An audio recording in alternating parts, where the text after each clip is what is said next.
Hello students, आप सभी का स्वागत है हमारे स्टैटिक जीके के सेशन में। आज के इस सेशन में हम डिस्कस करेंगे खिलजी और तुगलक डायनेस्टी से रिलेटेड इम्पॉर्टेंट क्वेश्चंस जो कि आपके एग्जाम में काफ़ी पूछे जाते हैं। चलिए स्टार्ट करते हैं हम आज का अपना ये सेशन। और ये रहा आप सभी की स्क्रीन पर हमारा क्वेश्चन नंबर 1। क्वेश्चन नंबर 1 आपसे पूछ रहा है कि द कैपिटल ऑफ यादवा रूलर्स वॉज, जो यादवा रूलर्स थे उनकी कैपिटल क्या थी। तो यहाँ पर हमारे पास ऑप्शन है। Option A Dwarasamudra, option B Warangal, option C Kalyani या फिर ऑप्शन डी देवागिरी। तो यहाँ पर हमारा राइट आंसर हो जाएगा option number D, that is Devagiri. जो देवागिरी थी वो यादव रूरल्स की कैपिटल को बोला जाता है और इन्होंने रूल करा था 850 से लेकर 1334 तक। अगर आपसे पूछा जाए कि इन्होंने किस टाइम पर रूल करा था तो 850 से लेकर 334 तक इन्होंने रूल करा था और इन्होंने अपनी कैपिटल देवागिरी को बनाया हुआ था। चलिए बढ़ते हैं हम आज के क्वेश्चन नंबर 2 की तरफ। Question number 2, the Kirti Stambh at Chittor was build by. Chittor में जो कीर्ति स्तंभ है वो किसने बनाया था। तो यहाँ पर सबसे पहले क्वेश्चन में ध्यान देने वाली बात यह है कि आपसे क्वेश्चन में ये भी पूछ सकते हैं कि वेयर इज कीर्ति स्तंभ लोकेटेड। तो वहाँ पे राइट आंसर आ जाएगा चित्तौर। जो कीर्ति स्तंभ है वो चित्तौर में है। अब बात कर लेते हैं कि इसको किसने बनाया था। तो इसको बनाया था राणा कुंभा ने। इसको बनाया था option B, that is Rana Kumbha. और इसको बनाने का एक बहुत ही इंपॉर्टेंट रीज़न था। इंपॉर्टेंट रीज़न ये था कि जो राणा कुंभा है इनकी फाइट हुई थी, यानी कि इन्होंने एक जंग लड़ी थी महमूद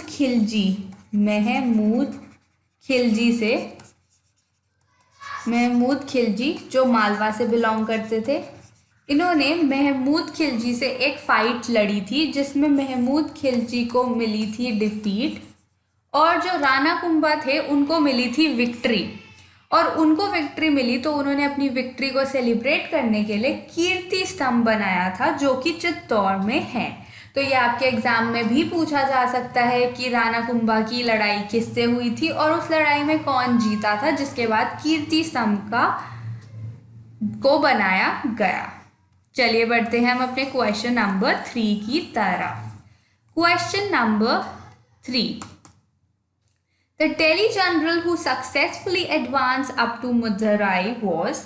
कौन से ऐसे दिल्ली जनरल थे जिन्होंने मदुराई को एक तरीके से एडवांस करा था सक्सेसफुली। तो यहाँ पर हमारे पास ऑप्शन है। Option A Khizar Khan, option B Mohammad Ghori, option C Malik Kafur या फिर ऑप्शन डी मोहम्मद बिन तुगलक।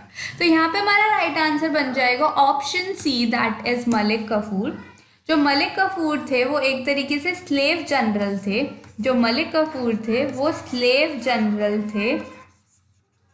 अब ये स्लेव जनरल किसके थे?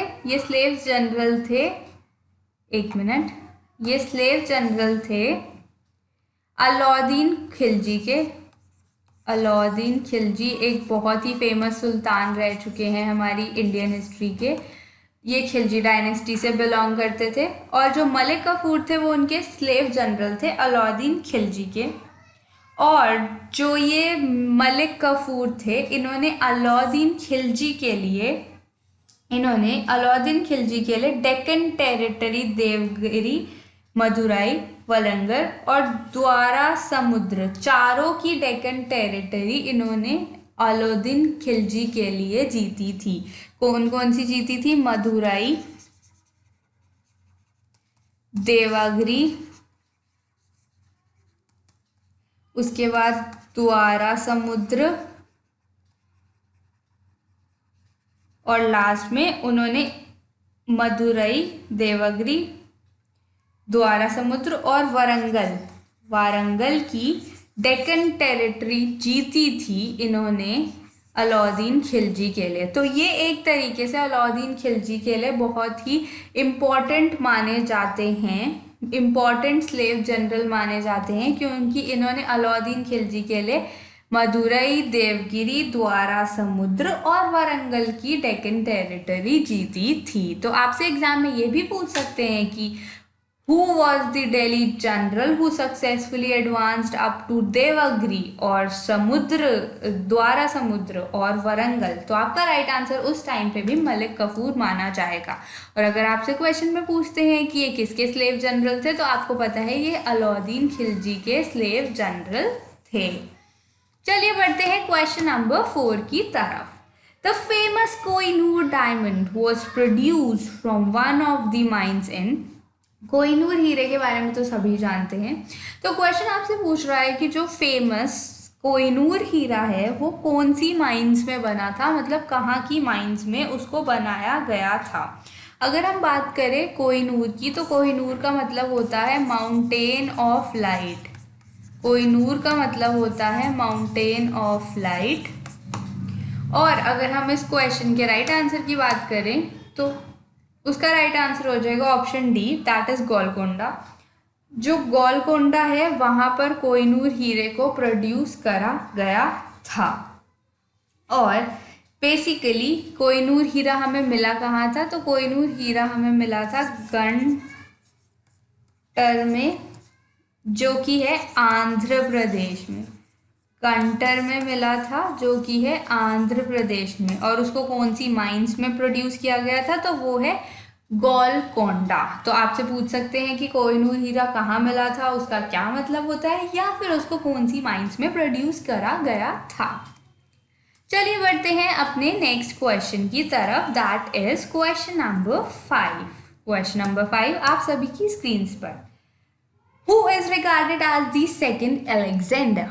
सेकेंड एलेक्जेंडर यानी कि दूसरा एलेक्जेंडर किसको बोला जाता है, तो यहाँ पे हमारा राइट आंसर हो जाएगा option B, that is Alauddin Khilji. अभी हमने अलाउद्दीन खिलजी के बारे में पीछे भी बात करी थी और मैंने तब भी यही बोला था कि ये हमारी इंडियन हिस्ट्री के काफ़ी वेल नोन और काफ़ी इम्पॉर्टेंट रूलर माने जाते हैं, सुल्तान माने जाते हैं, और इन्हीं को सेकेंड एलेक्जेंडर भी बोला जाता है। And he was the one who introduced market regulation system। Alauddin Khilji को एक तो सेकेंड एलेक्जेंडर बोला जाता है, जो कि हमसे क्वेश्चन में पूछा ही था। और इनसे रिलेटेड एक और चीज़ ये है कि he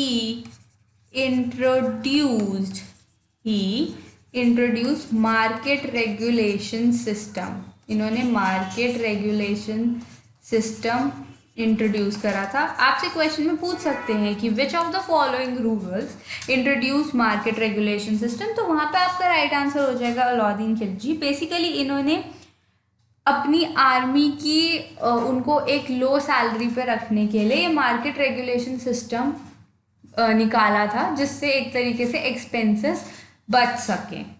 चलिए बढ़ते हैं हम अपने क्वेश्चन नंबर 6 की तरफ। पढ़ते हैं हम अपने क्वेश्चन नंबर 6 की तरफ। और ये रहा आपका क्वेश्चन नंबर 6 आप सभी की स्क्रीन पर। Where did the traveler Ibn Battuta come from? अब अगर हम बात करें इब्न बतूता की, तो ये काफ़ी फेमस ट्रैवलर रह चुके हैं इंडियन हिस्ट्री की। आपने अगर इंडियन हिस्ट्री अच्छे से पढ़ी है तो आपको पता होगा कि इब्न बतूता एक फेमस ट्रैवलर थे। हमें बताना है कि ये कहाँ से बिलोंग करते थे, हमें बताना है कि ये कहाँ से बिलोंग करते थे। तो यहाँ पर राइट आंसर हो जाएगा ऑप्शन ए, ये थे मोरक्को से, ये थे मोरक्को से। अब अगर हम बात करें इब्न बतूता की, तो ये किस किंग के टेन्योर में आए थे, ये आए थे मोहम्मद बिन तुगलक के टेन्योर में। ये आए थे मोहम्मद बिन तुगलक के टाइम पर। और अगर हम बात करें कि इन्होंने कोई बुक्स वगैरह लिखी है, तो इन्होंने रीला नाम की बुक लिखी थी, रीला। तो आपसे एग्जाम में पूछ सकते हैं कि हु रॉट रीला, तो यहाँ पे आपका राइट आंसर हो जाएगा इब्न बतूता। आपसे पूछ सकते हैं कि कौन से सुल्तान के टाइम पर कौन से सुल्तान के टाइम पे इब्न बतूता ने इंडिया विजिट करा था, तो भी आपका राइट आंसर हो जाएगा मोहम्मद बिन तुगलक। और अगर हम बात करें इब्न बतूता की, तो ये मोरक्को से बिलोंग करते थे और ये काफ़ी जाने माने ट्रैवलर हैं इंडियन हिस्ट्री के। चलिए बढ़ते हैं हम अपने क्वेश्चन नंबर 7 की तरफ। मोहम्मद बिन तुगलक वॉज प्रोफिशिएंट इन। जो मोहम्मद बिन तुगलक हैं, जिनके टाइम पे इब्न बतूता ने इंडिया विजिट करा था, अगर हम उनकी भी बात करें तो वो काफ़ी फेमस किंग है हमारी हिस्ट्री में। अब इनको अगर हम पहले इनकी बात करें, मोहम्मद बिन तुगलक किस चीज़ में प्रोफिशिएंट यानी किस चीज़ में बहुत अच्छे थे, तो यहाँ पे राइट आंसर बनता है option D, that is philosophy. अब ये फिलॉसफी में इतने ज़्यादा प्रोफिशिएंट थे कि इनको मैन ऑफ नॉलेज भी बोला जाता है, इनको मैन ऑफ नॉलेज भी बोला जाता है। तो आपसे अगर क्वेश्चन में कोई भी ये पूछता है कि who is known as the man of the knowledge और आपके पास ऑप्शन में मोहम्मद बिन तुगलक गिवन है, तो आपका राइट आंसर हो जाएगा मोहम्मद बिन तुगलक, क्योंकि इनको मैन ऑफ नॉलेज भी बोला जाता है। और इनको ही is also known as the mixtures of opposites, मतलब कि इनको अपोजिट्स का मिक्सचर भी बोला जाता है। अब ये भी क्यों बोला जाता है ये भी जान लेते हैं। तो जो मोहम्मद बिन तुगलक थे उनको अपने नेचर से ऑपोजिट भी बोला जाता है, मतलब वो एक तरफ अगर वो अच्छे थे तो दूसरी तरफ अगर वो थोड़े पोलाइट थे तो दूसरी तरफ वो एरोगेंट भी थे सेम टाइम पर।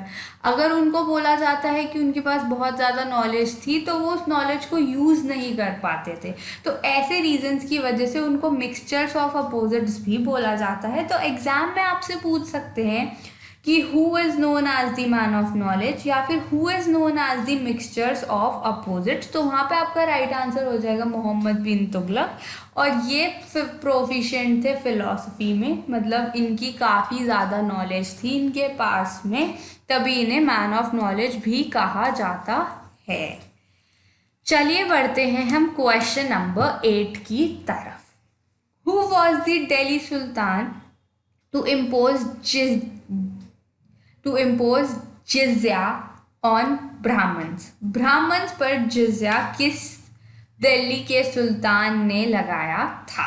तो यहाँ पे हमारा राइट आंसर हो जाएगा option number B, that is Firoz Tughlaq. जो फिरोज तुगलक थे उन्होंने जिज़्या लगाया था ब्राह्मण्स पे। अब अगर हम बात करें ये जिज़्या के बारे में, तो ये तो लगा दिया फिरोज तुगलक ने जिज़्या।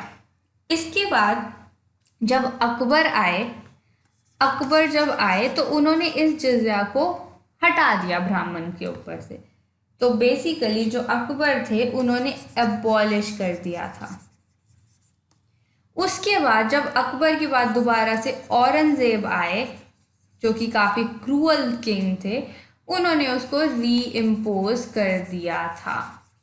मतलब कि फिरोज तुगलक ने ब्राह्मण्स के ऊपर जिज़्या लगाया, अकबर ने उसको हटाया और औरंगजेब ने आने के बाद उसको री इम्पोज कर दिया। तो आपसे एग्जाम में ये भी पूछ सकते हैं कि which Mughal emperor abolish the jizya on Brahmins, और ये भी पूछ सकते हैं कि which Mughal emperor reimpose jizya on Brahmins. चलिए बात करते हैं हम अपने नेक्स्ट क्वेश्चन की। Question number 9, Who issued a token currency in copper coins between AD 1329 and 1330? इनमें से कौन ऐसे हैं जिन्होंने टोकन करेंसी इशू करी थी कॉपर कॉइन्स में 1329 और 1330 के बीच में? तो यहाँ पर हमारा राइट आंसर हो जाएगा ऑप्शन सी, जो मोहम्मद बिन तुगलक है, जिनके बारे में भी हमने पीछे भी बात करी है। तो ही वॉज द वन जिन्होंने टोकन करेंसी को एक तरीके से इशू करा था कॉपर कॉइन्स में। तो ये थे हमारे इम्पॉर्टेंट क्वेश्चंस आज के लिए। होप करते हैं आपको हमारा सेशन पसंद आया हो।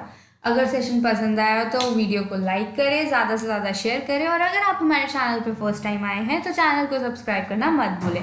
Thank you so much, that's all for today.